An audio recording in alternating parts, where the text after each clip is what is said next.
Assalamualaikum warahmatullahi wabarakatuh. Saya Muhammad Adi Reza Rahman dengan NIM 210605110070. Di sini akan menjelaskan tentang UTS sistem berdistribusi.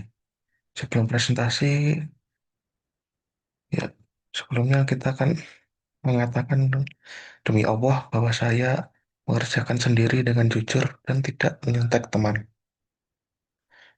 Kemudian untuk soalnya sendiri, yang pertama yaitu jelaskan pengertian dari sistem terdistribusi dan berikan contohnya.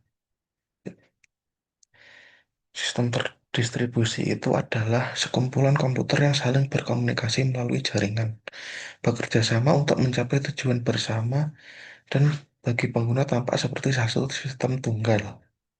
Tujuannya yaitu untuk meningkatkan efisiensi, keandalan, dan skalabilitas sistem. Contohnya sendiri yaitu ada Google Drive, sistem perbankan, cloud computing, kemudian ada aplikasi ojek online. Kemudian yang nomor dua yaitu sebutkan dan jelaskan tentang karakteristik sistem terdistribusi.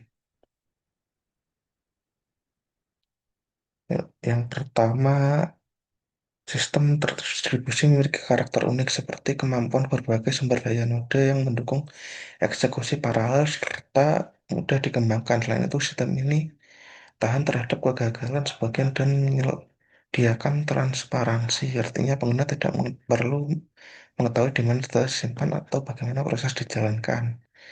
Yaitu karakteristiknya ada resource sharing, yaitu berbagai sumber daya file, printer, dan data dapat diakses bersama. Kemudian konkurensi, yaitu banyak proses berjalan secara bersamaan tanpa saling mengganggu.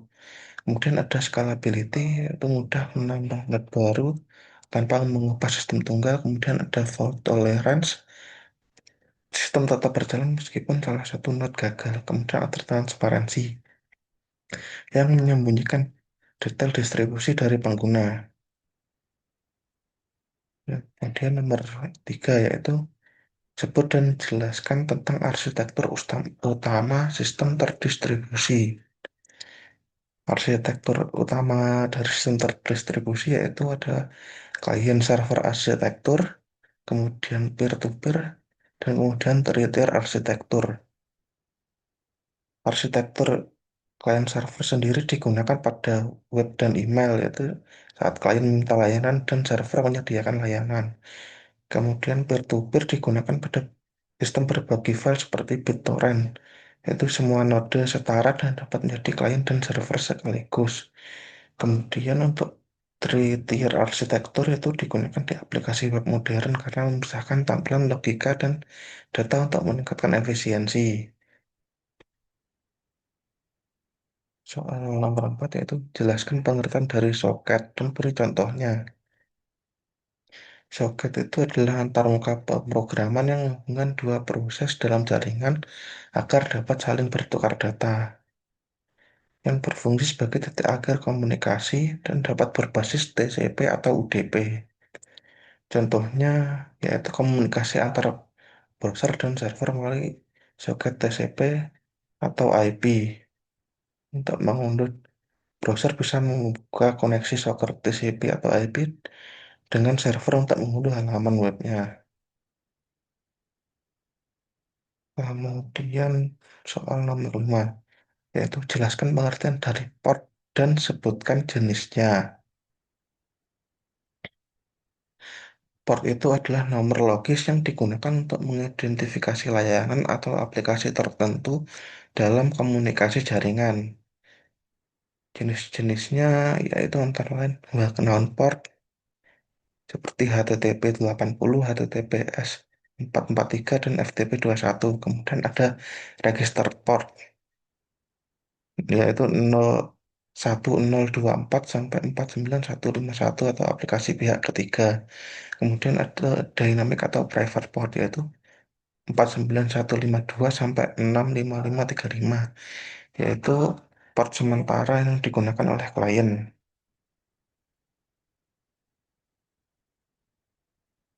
Kemudian soal nomor 6 yaitu Jelaskan pengertian dari Service Oriented Architecture atau SOA.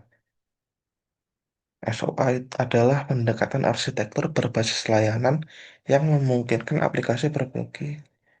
berbagai aplikasi berkomunikasi melalui protokol yang standar. Tiap layanan bersifat independen dan dapat digunakan ulang menggunakan standar seperti XML, SOAP, dan HTTP.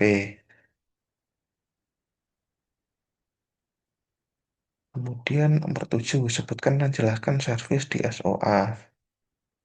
Jenis-jenis di service di SOA ada tiga, yaitu business service, application service, dan infrastruktur service. Business service mewakili logika inti bisnis yang mendukung proses bisnis utama dari organisasi. Kemudian, application service menangani fungsi spesifik seperti pencarian data, sedangkan infrastruktur service menangani komunikasi keamanan agar seluruh layanan dapat bekerja dengan baik. Kemudian nomor 8 yaitu jelaskan pengertian dari RPC dan SOAP.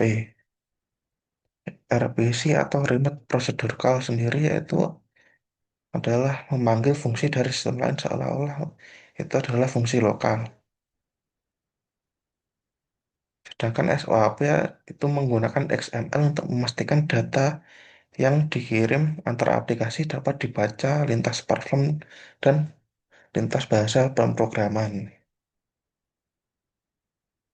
Kemudian jelaskan pengertian dari WSDL dan REST. WSDL sendiri atau Web Service Description Language yaitu sebuah yang mendeskripsikan fungsi input dan output dari sebuah sebuah web service SOAP. Sedangkan REST atau Representational State Transfer yaitu gaya arsitektur berbasis HTTP yang menggunakan metode GET, POST, PUT, DELETE, dan format data JSON. Kemudian soal terakhir, jelaskan tentang XML, JSON, dan RSS. XML atau Extensible Markup Language yaitu format berbasis teks untuk menyimpan data terstruktur. Kemudian JSON yaitu JavaScript Object Notation yaitu format data ringan berbasis pasangan key value. Kemudian RSS yaitu Really Simple Syndication yaitu format berbasis XML untuk mendistribusikan konten web secara otomatis. Sekian dari saya. Wassalamualaikum warahmatullahi wabarakatuh.